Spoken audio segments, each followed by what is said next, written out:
Mas tipo assim, eu nunca fui de gostar de aniversário, que fizesse meu aniversário. Né? Nunca gostei, assim, pra mim eu carregava isso como, porque eu fui criado pelos meus avós. Né?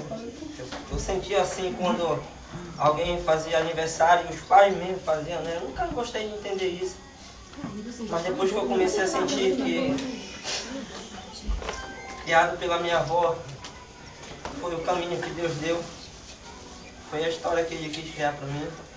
Então, mesmo com as dificuldades,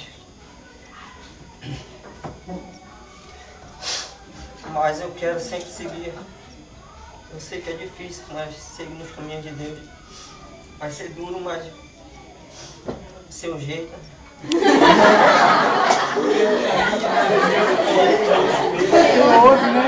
É bíblico. É bíblico. Não, eu falo assim porque o mundo finge fazer o melhor, mas não é o melhor. E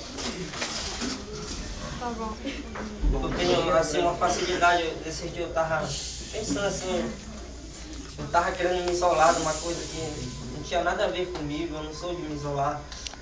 Eu fui feito para me comunicar com as pessoas, fazer amigos, pregar a palavra de Deus, eu entendo isso. E eu estava vendo esses dias que, caramba, onde eu chego, não conheço ninguém.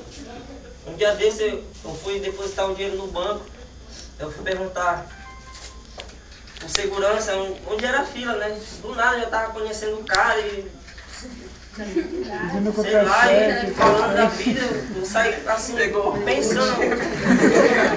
Não, eu pedi é isso, né? E fiquei pensando assim, caramba. Pedindo R$100. Que dom Deus me deu, né? E às vezes eu não dou valor a isso. Às vezes eu faço um amigo ali e esqueço. Aí o cara já dá mais valor em mim do que eu nele. Eu fico pensando assim, poderia aproveitar isso, né? Pregando o evangelho para a pessoa. Mas eu sei que Deus vai mudar essa história. E eu quero que todos estejam nessa história com Deus. Tá? Obrigado.